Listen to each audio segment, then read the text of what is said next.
네, 그러면 이번에는 TCP 통신 예제에 대해서 한번 알아보도록 하겠습니다. 기본적으로 예제는 두 가지로 구성이 되어져 있고요. 하나는 클라이언트랑 서버 간의 텍스트를 교환하는 방식, 그리고 또 클라이언트와 서버 간의 파일을 전송하는 방식에 대해서 알아보도록 하겠습니다. 일단 기본적으로 1:1 통신에 대한 예제이고요. 하나는 클라이언트, 하나는 서버로 구성을 한 다음에 각각 통신을 해보도록 하겠습니다. 자, 일단 첫 번째, 텍스트를 교환하는 예제에 대한 구성을 좀 알아보도록 할게요. 네, 먼저 클라이언트에 대한 구성입니다. 일단 클라이언트에서는 소켓을 기본적으로 먼저 만들어야 될 거고요. 이 소켓을 통해서 서버에 접속 요청을 해야 될 겁니다. 자, 일단 소켓을 만들 때는 기본적으로 소켓이라고 하는 것은 생성자가 다양하게 존재되어져 있지요. 오버로딩 되어져 있는데, 자, 그 중에서 기본적으로 필수로 들어가야 되는 거라고 생각하시면, 물론 기본 생성자를 만든 다음에 나중에 커넥트 정보로 원격지 IP와 포트 정보를 넘겨줄 수도 있지만, 이래나 저래나 소켓이라고 하는 것은 원격지를 가리키고 있어야 된단 말이죠. 다시 말해서 원격지에 대한 정보가 필수사항입니다. 자, 첫 번째는 inet 어드레스라고 하는 객체 타입이 들어왔는데, 기본적으로 inet 어드레스라고 하는 것이 IP를 관리하는 거니까 기본적으로 이렇게 생각하시면 되는 겁니다. IP라고 하는 것과 포트 정보, 이 두 가지를 가지고 있는 것이 바로 소켓 정보다라고 생각하시면 되는 거예요. 자, 그러면 일단 소켓이라고 하는 것을 생성을 할 때 기본적으로 이렇게 원격지에 대한 정보를 필수로 가지고 있어야 되고요. 거기 추가적으로 보내는 사람, 다시 말해서 자신의 정보도 생성자에 대해서 포함을 시킬 수가 있습니다. 자, 자신의 정보 또한 기본적으로는 IP 플러스 포트라고 생각하면 되는 겁니다. 그러면 소켓을 객체를 생성할 때 다시 한번 말씀드리지만 필수 정보로는 원격지 IP와 포트에 관련된 정보가 포함이 되어져야 될 거고, 추가적으로 자신의 정보의 IP와 자신의 포트도 추가로 이렇게 포함시킬 수가 있다라고 했습니다. 자, 이 첫 번째 텍스트 교환 예제에서는요, 원격지 정보, 이것만 지금 포함을 시켜놨습니다. 자, 그럼 원격지 정보를 다시 한번 좀 보도록 할게요. 잠깐 여기 있는 걸 지우도록 하고요. 지금 이 소켓이라고 하는 것을 생성할 때 원격지에 대한 정보를요, 일단 서버 호스트 이름, 여기는 getByName이라고 하는 그 서버의 호스트 이름을 가지고 기본적으로 inet 어드레스를 생성했고요. 바꿔 얘기하면 얘는 서버 IP가 될 겁니다. 서버 IP가 될 거고요. 자, 그 다음에 이제 1000번이라고 하는 포트 번호를 지정했습니다. 자, 이제 어떤 일이 벌어질 거냐면 이 소켓이라고 하는 것 객체를 생성함과 동시에 지금 이 서버 호스트의 이름을 가지고 있는 서버 IP로 들어갈 거고요. 접속 요청을 할 거고요. 그 접속 요청된 서버 IP에서 서버 소켓에서 1000번이라고 하는 포트에 바인딩 되어져 있는 서버 소켓으로 요청을 할 겁니다. 자, 그러면 서버 측면에서 보시게 되면 서버 같은 경우에는 서버 소켓을 만들어 놓고 이렇게 기다리고 있을 텐데 그 서버 소켓들은 되게 여러 개가 있을 수 있단 말이죠. 자, 그 중에서 1000번이라고 하는 포트, 다시 말해서 요거죠. 1000번이라고 하는 포트에 바인딩 되어져 있는 그 서버 소켓을 요청할 거란 말이죠. 그 서버 소켓이 있죠. 지금 1000번이로 바인딩 되어진 서버 소켓이 있죠. 그러니까 만약에 이 클라이언트가 이런 방법으로 소켓을 생성을 하게 되면 소켓 객체를 생성함과 동시에 지금 이 서버 위치에 1000번으로 바인딩 되어져 있는 이 서버 소켓으로 연결 요청을 할 겁니다. 하시면서 1번이 이루어진다라고 생각하시면 되는 겁니다. 자, 무슨 소리인지 아시겠죠? 자, 두 번째입니다. 자, 지금 앞서서 말씀드렸지만 소켓이라고 하는 것은 자신의 정보, 다시 말해서 자신의 IP와 자신의 포트에 대한 정보도 객체를 생성할 때 같이 만들어낼 수가 있다고 말씀드렸습니다. 하지만 지금 이 예제에서는요, 소켓에서 원격지 정보만 집어넣어놨지 자신의 정보는 따로 집어넣지 않았단 말이죠. 자, 그런 경우에는 일단은 이 소켓이라고 하는 것도 어딘가에는 바인딩 되어져 있어야 된단 말이죠. 쉽게 얘기하면 지금 여기는 여러분들한테 지난번에 포트라고 하는 것을 설명하면서도 말씀드렸지만 여기까지는 집 주소입니다. 집 주소에 해당되는 거라고 생각하시면 되는 거고, 포트라고 하는 것이 내 방 번호란 말이죠. 그럼 우리 아파트까지 오게 되면 우리 아파트까지 온 데이터들은 내 방까지 와야 된단 말이죠. 그것이 나한테 전달이 될 거란 말이죠. 상대편 아파트까지 간 정보는 상대편에 내가 정확하게 가고자 하는 동호수까지 가야지 내가 원하는 그 프로세스 쪽으로 전달이 될 거란 말이죠. 바꿔 얘기하면 그것이 소켓이 됐던 아니면 서버 소켓이 됐던 기본적으로 포트랑 바인딩이 되어져 있어야 된단 말이에요. 자, 그런데 내가 지금 소켓이라고 하는 것을 만들 때 기본적으로 나의 정보를 제공하지 않았기 때문에 일단 나의 정보의 IP라고 하는 것은 내 로컬 호스트가 될 테니까 내 IP가 그냥 그대로 나올 거고요. 이 IP라고 하는 것은 로컬 호스트의 IP가 될 거고요. 자, 문제는 포트인데 포트라고 하는 것은 TCP 포트가 65,536개 있단 말이죠. 그럼 그 중에서 어떤 포트에 바인딩 될까라고 하는 게 이제 마지막으로 하나 남은 겁니다. 자, 그 마지막 하나 남은 그것에 대한 정보가 바로 이겁니다. 자, 만약에 이렇게 발신자 정보를 표시하지 않은 경우, 그 경우에는 어떻다고요? 발신자라고 하는 것이 자신의 정보를 얘기하는 거잖아요. 그때는 65,536개의 포트 중에서 사용하지 않는 포트를 자동으로 배정받습니다. 그러다 보니까 실제로 나는 모르지만 예를 들어서 여기에 56,000번이라고 해볼까요? 56,000번 포트가 지금 쉬고 있습니다. 사용하지 않습니다. 그러면 자동으로 그 중에서 하나가 선택돼가지고 포트가 자동 배정된다라고 생각하면 되는 겁니다. 사람들이 여기서 이런 얘기를 할 수가 있어요. 아니, 그러면 내가 56,000번이라고 하는 포트가 자동 배정됐는데 나는 그 어떤 포트가 배정됐는지 모르잖아. 그러면은 도대체 여기 있는 놈이 내가 예를 들어서 안녕하세요라고 이렇게 보내면 얘는 나한테 반갑습니다. 어서오세요라고 이렇게 보내야 되는데, 그럼 이 어서오세요라고 하는 것은 몇 호로 보내야 돼요? 내가 56,000번이라고 하는 포트를 내가 바인딩 됐는지 모르잖아요. 정확하게 어떤 포트로 바인딩 됐는지 모르잖아요. 그러면 서버 측에서 나한테 보낼 때는 몇 번 포트로 바인딩 된 소켓으로 보내야 됩니까? 이제 이런 문제가 남는 거란 말이죠. 자, 그런데 여러분들 걱정할 필요가 없는 게요. 이건 소켓에 있어서 다시 한번 설명을 드렸었던 적이 있지만, 자, 마지막으로 한 번만 더 설명드리도록 하겠습니다. 자, 이렇게 자동으로 바인딩이 되어지잖아요. 자동으로 이렇게 포트가 배정이 되어지잖아요. 그러면 이제 1번으로 실제로 서버 소켓에 연결 요청을 할 때, 데이터를 보낼 때요. 여기에 보내는 사람? 보내는 정보라고 생각할게요. 보내는 호스트의 정보. 받는 정보. 호스트 정보. 장치 정보. 자, 마찬가지로 보내는 장치 정보. 자, 이 정보가 같이 갑니다. 그래서 실제로요, 이 서버 소켓에 연결 요청을 하는 순간에 이미 벌써 포트가 배정된 포트가 이렇게 넘어갑니다. 56,000번을 만약에 배정을 했다라고 하면 56,000번이라고 하는 정보가 이미 날아갑니다. 그래서 이 서버 소켓이라고 하는 것은 연결을 수락하는 시점에 이미 상대편한테는 어떤 포트로 보내야 되겠다라고 하는 정보가 전달되기 때문에 전혀 문제가 안 되는 겁니다. 자, 얘기가 조금 길어지긴 했는데요. 자, 기본적으로 소켓과 서버 소켓으로 그 둘 사이에 통신할 때 한쪽은 클라이언트가 되는 거고 한쪽은 서버가 되는 거죠. 그래서 클라이언트에서 서버로 요청을 할 때 이런 식의 메커니즘으로 통신이 이루어진다라고 생각하시면 되는 겁니다.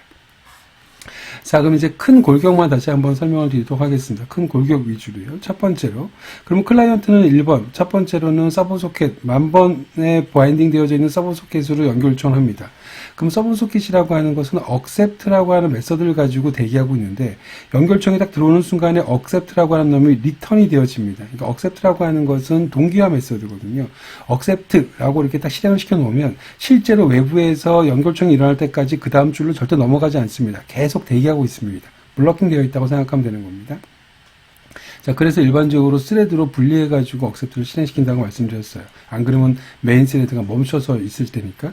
자, 아무튼 이 accept라고 하는 놈이 실제로 연결 수락이 되면 넘어갈 거고요. 이 accept의 리턴 값, 이것의 리턴 값이 바로 소켓이죠. 그럼 이 소켓이라고 하는 것도 마찬가지로 10,000번에 바인딩 된 놈이라고 생각하면 되는 겁니다. 그러면 예를 들어서 아까 얘기했던 것처럼 여기가 56,000번이라고 하는 포트가 만약에 자동 바인딩 됐다고 친다면 결국엔 이 얘기를 하는 거죠. 클라이언트의 소켓은 56,000번에 바인딩된 클라이언트의 소켓과 그 다음에 10,000번에 바인딩 되어져 있는 서버의 소켓이 서로 통신한다. 이 두 사이가 서로 통신한다 라고 생각하시면 되는 겁니다. 자, 소켓이라고 하는 것의 메서드 중에 가장 중요한 메서드라고 제가 설명드렸던 게 바로 get input stream, get output stream입니다. 여러분들이 파일 IO에서 배웠던 것처럼 input stream과 output stream이라고 하는 것은 바이트 단위 입출력의 최상의 추상 클래스라고 말씀드렸습니다. 여기 있는 get input stream, get output stream, 이 get input stream, get output stream의 리턴 값이 바로 여러분들이 파일 IO에서 배웠던 자바 IO에서 배웠던 input stream과 output stream이라고 하는 놈의 객체를 리턴합니다. 자, 거기서부터는 파일 IO에 대한 내용이랑 똑같은 거죠. 그러면 파일에다 쓰는 방법과 네트워크에다 쓰는 방법, 콘솔에다 쓰는 방법이 완벽하게 그 이후에는 일치하는 겁니다. 그러니까 쉽게 얘기하면 인풋 스트림, 아웃풋 스트림까지 만들었잖아요. 여기서부터는 사실은 여러분들은 그게 파일에다 쓰는 건지 아니면 콘솔에다 쓰는 건지 네트워크 상대편 원격신에다 쓰는 건지 전혀 구분할 필요가 없다고요. 어차피 인풋 스트림, 아웃풋 스트림이라고 하는 걸 받아가지고 오는 거니까. 자, 그럼 그 다음에 이제 어떻게 할 거냐면 이 텍스트라고 하는 것을 교환하기 위해서요. 자, 기본적으로 여기 지금 write UTF라고 하는 메서드를 썼습니다. write UTF 기억하시나요? input stream과 output stream이라고 하는 놈은 write UTF라는 메서드가 없죠. 그냥 write라는 메서드랑 read라는 메서드만 있을 겁니다. 자, 그런데 라이드 UTF, 다시 말해서 다양한 출력, 다양한 입력을 처리할 수 있는 게 바로 데이터 인풋 스트림이잖아요. 자, 그럼 데이터 인풋 스트림을 쓰게 되면 내가 인트도 보낼 수 있고 아니면 문자열도 보낼 수 있고 그러니까 데이터 인풋 스트림을 사용하게 되면 훨씬 더 편하겠네요. 결국엔 그걸 사용하겠다라고 하는 겁니다. 자, 데이터 인풋 스트림을 이용해서 정확하게는 write UTF를 이용해서 안녕하세요라고 클라이언트가 서버한테 보낼 겁니다. 그럼 당연히 서버 측에서는 읽어야 되겠죠. read라고 하는 놈으로 input stream이라고 하는 놈을 가지고 읽을 겁니다. 마찬가지로 read UTF니까 데이터 인풋 스트림을 사용하겠다라고 하는 거죠. 자, 마찬가지로 데이터를 받고 나면 마찬가지로 서버 같은 경우에도 write UTF를 보내겠다라고 하는 거고요. 그럼 반대쪽에서 클라이언트에서는 읽으면 되겠죠. 그럼 서로 주고받고 이제부터 얘기를 시작하면 된다라고 하는 겁니다. 자, 여기 전체적인 큰 흐름을 말씀을 드렸습니다. 이해하셨죠? 자, 그럼 일단은 마지막으로 실행 방법에 대해서 보도록 하겠습니다. 조금 복잡해 보이지만 최대한 제가 그 TCP에 대한 통신 예제, 텍스트를 교환한 통신 예제를 최대한 간단하게 지금 구성을 해 놓은 겁니다. 자, 실행 방법을 보도록 할게요. 실행 방법 같은 경우는 일단 서버가 접속을 대기하고 있어야 되니까 서버 쪽에 있는 프로그램을 먼저 실행을 해야 될 거고요. 서버가 일단은 스탠바이 되어져 있는 상태에서 접속을 받을 준비가 되어져 있는 상태에서 클라이언트 프로그램이 실행해야 클라이언트가 서버에서 접속 요청이 딱 이루어지는 순간부터 이제 통신이 이루어질 겁니다. 자, 그래서 순서는 서버 사이드를 먼저 실행시키고 그 다음에 클라이언트를 실행시켜라 라고 말씀을 드리는 겁니다. 자, 그럼 이제 본격적인 예제를 한번 보도록 하겠습니다. 큰 그림만 일단 큰 트라이 캐치라든지 이런 예외 처리 구문이라든지 좀 사이드에 관련된 부분은 가능한 제가 설명을 좀 자제하고요. 주요 맥락에 대한 설명을 좀 주로 설명을 드리도록 하겠습니다. 앞서서 말씀드렸지만 클라이언트랑 서버 간에 서로 텍스트를 교환하는 예제입니다.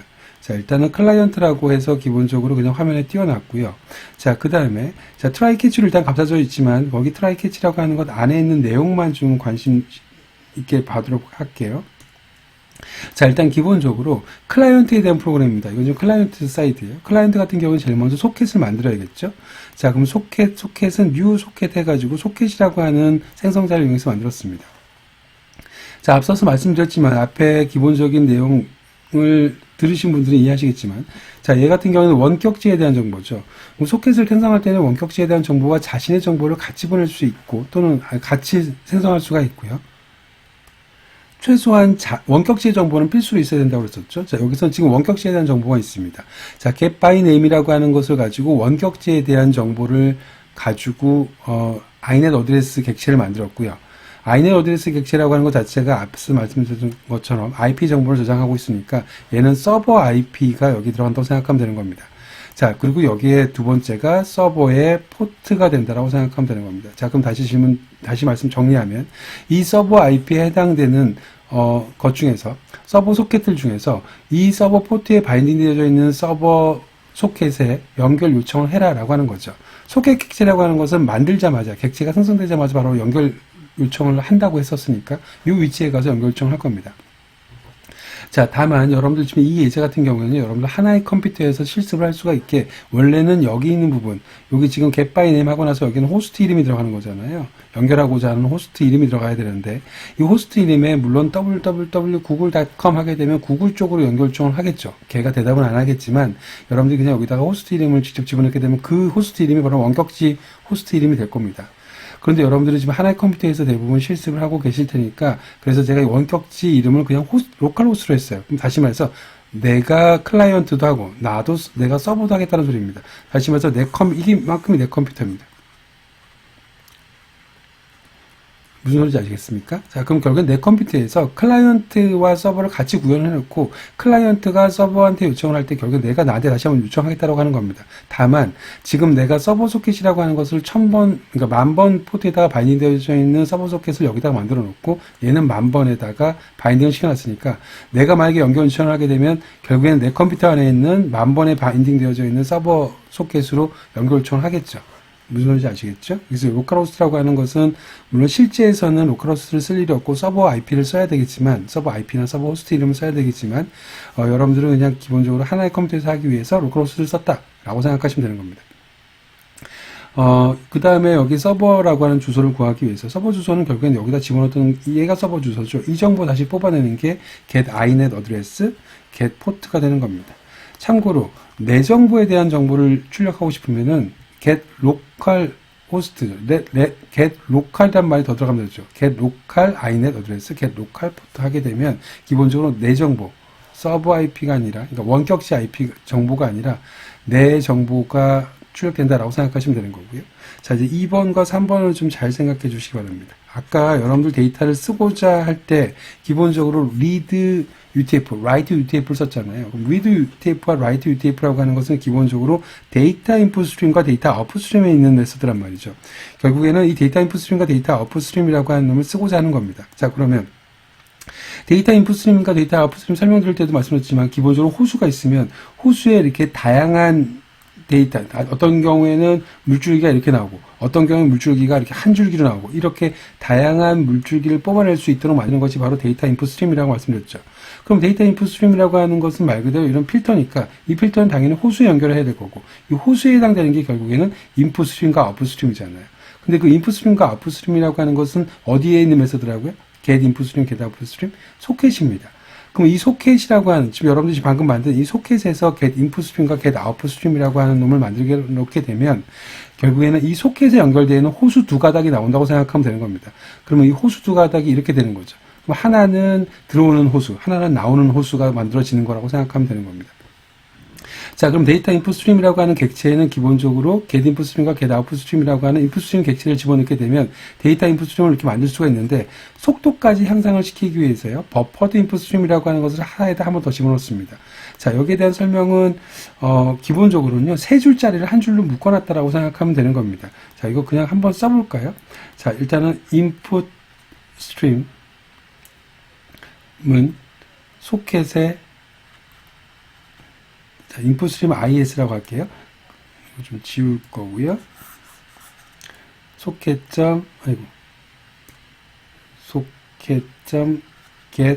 input stream 위에 거만 지금 해놓을게요. 지금 글씨가 좀 엉망이긴 하지만 대충 개념을 좀 이해하실 수 있을 것 같아요. 자, 요게 지금 첫 번째입니다. 이게 1번입니다.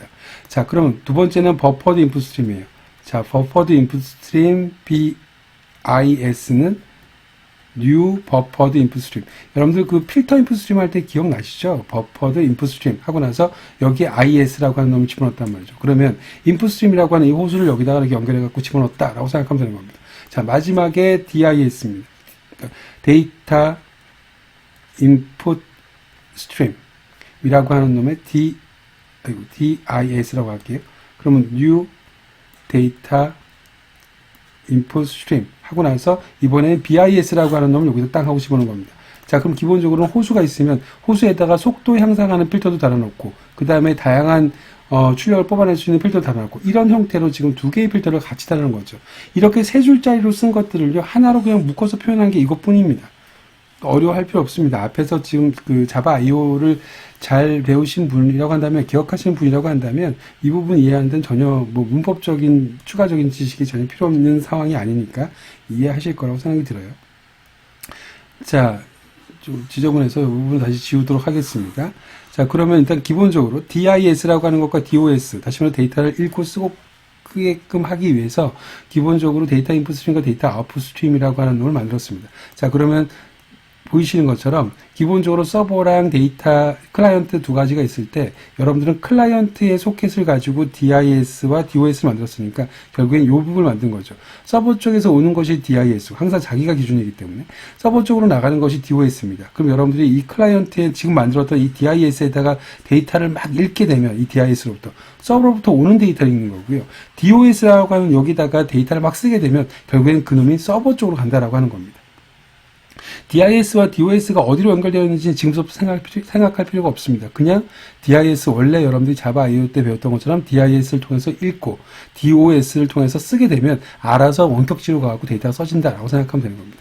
자, 그럼 DOS에다가 이제 write UTF 했습니다. 누구한테 써진다고요? 서버에 써지겠죠. 자, 안녕하세요라고 보냈습니다. 자, write라고 하는 거 다음에 플러시를 기계적으로 쓰라고 말씀드렸으니까 안녕하세요 플러시 이렇게 돼서 결국엔 데이터가 써질 겁니다.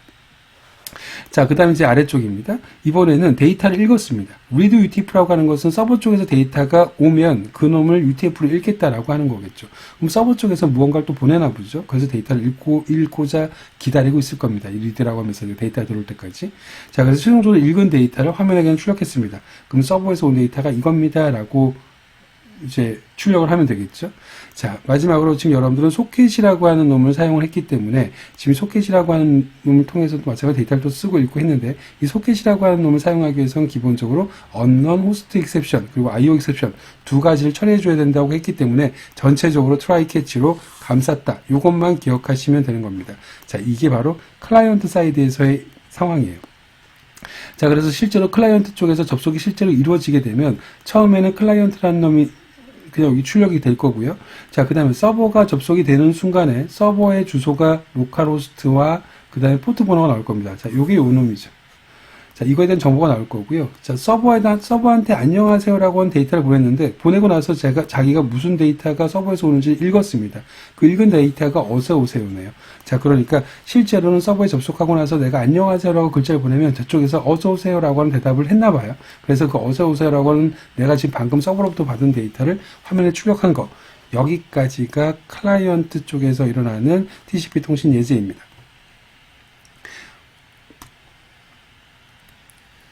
자, 그럼 이번에는 서버 사이드를 좀 보도록 하겠습니다. 자, 기본적인 개념은 동일합니다. 자, 그러면 서버 소켓을 일단 먼저 만들어야 되겠죠. 그럼 서버 소켓을 생성을 할 때 서버 소켓에는 바인딩된 정보를 쓴다고 그랬었습니다. 지금 이 서버 소켓을 생성하면서 바인딩을 몇 번에 됐습니까? 10,000번에 됐죠. 그럼 이 서버 소켓이라고 하는 것은 서버 자신의 그 서버에 10,000번이라고 하는 포트에 바인딩된 채로 객체를 만들 거란 말이죠. 자, 무슨 말인지 아시겠죠? 그게 바로 서버 소켓입니다. 그럼 아까 클라이언트가 10,000번의 바인딩된 서버 소켓에 연결 요청을 한다고 했으니까 여기서 만든 이 서버 소켓으로 이 클라이언트 쪽에 있으면 클라이언트가 여기에다가 요청을 할 거란 말이죠. 이 서버 소켓에. 자, 그럼 실제로 연결 요청을 하게 되면 연결 요청을 수행하고 있는 메서드가 뭐라고요? 이름이 accept라고 하는 메서드라고요. 이 accept라고 하는 메서드가 말 그대로 클라이언트로부터 연결을 기다리고 있는 메서드입니다. 주구장창. 연결이 있을 때까지는 리턴하지 않는다고 말씀드렸어요.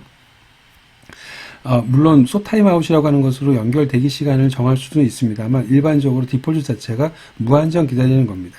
자, 아무튼 여기서 지금 클라이언트로부터 시작했고 연결 요청이 땅 하고 이렇게 일어나게 되면 실제로 연결 요청이 일어나자마자 소켓이라고 하는 것을 리턴합니다. 자, 소켓이라고 하는 객체가 결국에는 최종적으로 소켓과 소켓이 서로 통신하는 거니까 이 클라이언트와 통신할 수 있는 이 소켓이라고 하는 걸 딱 만들어서 리턴을 한다고요. 그럼 이 소켓을 가지고 앞에서 설명드렸던 것처럼 소켓 인풋 스트림과 소켓 겟 아웃풋 스트림이라고 하는 걸 통해서 인풋 스트림, 아웃풋 스트림이 나오는 거죠. 최종적으로 여기도 버퍼드라고 하는 인풋 스트림, 아웃풋 스트림, 그리고 데이터 인풋 스트림, 아웃풋 스트림을 이용을 해서 최종적으로 DIS란 DOS라고 하는 입출력 스트림을 만들었습니다. 자, 그러면 이 소켓이라고 하는 것은 서버에 있는 소켓인가요? 클라이언트에 있는 소켓인가요? 외부에서 접속을 하게 되면 accept라고 하는 것이 일어나고요. 이 accept에 대한 리턴 값이 클라이언트와 통신할 수 있는 소켓을 서버에서 만든 거죠. 다시 말해서 여기 부분에 만들어지는 게 이 소켓이라고 생각하시면 되는 겁니다. 자, 그러면 마찬가지로 이 소켓 안에 있는 DIS랑 DOS라고 하는 것이 만들어진 거니까 이 DIS라고 하는 것에다 데이터를 읽게 되면 다시요. 여기는 DIS라고 하는 것에 대해서 데이터를 읽게 되면 클라이언트로부터 오는 데이터를 읽게 되는 거고요. 이 DOS에다가 데이터를 쓰게 되면 지가 알아서 클라이언트에다 데이터를 쓸 거란 말이죠. 근데 여러분들은 자바 IO에서 배운 그냥 데이터 인풋 스트림으로부터 데이터를 쓰거나 읽는 방법을 그대로 사용하게 되면 알아서 클라이언트 쪽으로 데이터를 보내거나 클라이언트 쪽에서 데이터를 읽거나 라고 한다는 겁니다. 자, 그럼 최종적으로 데이터를 읽고 쓰는 방법에 대해서 보도록 할게요. 첫 번째, 아까 클라이언트가 접속하자마자 제일 먼저 안녕하세요를 보냈죠. 그러면 서버는 접속하자마자 일단 기본적으로 클라이언트로부터 데이터를 받아야 될 겁니다. 자, read UTF라고 했습니다. 그럼 안녕하세요라는 글자가 스트링에 저장이 될 거고요. 그 스트링을 그대로 출력하게 되면 클라이언트는 안녕하세요라고 하는 글자를 이렇게 보낸 것을 알 수가 있는데 그걸 그대로 출력할 수가 있습니다. 자, 이제 일단은 클라이언트로부터 무슨 메시지를 받았으니까 대답을 한번 해보도록 하겠습니다. 이번엔 DOS에다가 write UTF를 해야 되겠죠. 그럼 어서오세요 라고 써놨습니다. 그러고 나서 플러시를 시키면 앞에서 여러분들 클라이언트가 접속한 이후에 서버한테서 어서오세요 라고 하는 걸 받았잖아요. 그 어서오세요 라고 하는 것을 받은 이유가 바로 이 클라이언트가 마지막으로 write UTF를 통해서 어서오세요 라고 하는 것을 보냈기 때문에 그렇습니다. 자, 여러분들 여기서 데이터 인풋 스트림과 데이터 아웃풋 스트림을 쓴 이유는 단 하나죠. 이렇게 write UTF라고 하는 메서드, 문자열을 보내는 것들을 좀 편하게 바이트 단위로 입출력하고 있는 인풋 스트림과 아웃풋 스트림 객체로부터 문자열을 바로 보낼 수 있도록 편하게끔 하기 위해서 제가 데이터 인풋 스트림을 썼습니다. 나는 그렇게 안 쓰고 인풋 스트림 리더, 아웃풋 스트림 라이터를 쓰겠다. 그렇게 쓰시면 되는 겁니다. 어떤 방법이든 여기 있는 블록박스 안에 있는 스트림을 만드는 방법은 워낙에 많기 때문에 캐릭터 단위로 쓸 건지 바이트 단위로 쓸 건지부터 시작해서 필터를 뭘 쓸 건지부터 시작해서 여기 안에 들어가는 방법은 너무 무궁무진합니다. 자, 일단은 그 중에서 데이터 인풋 스트림과 데이터 아웃풋 스트림을 쓴 거다라고 생각하시면 되는 거예요.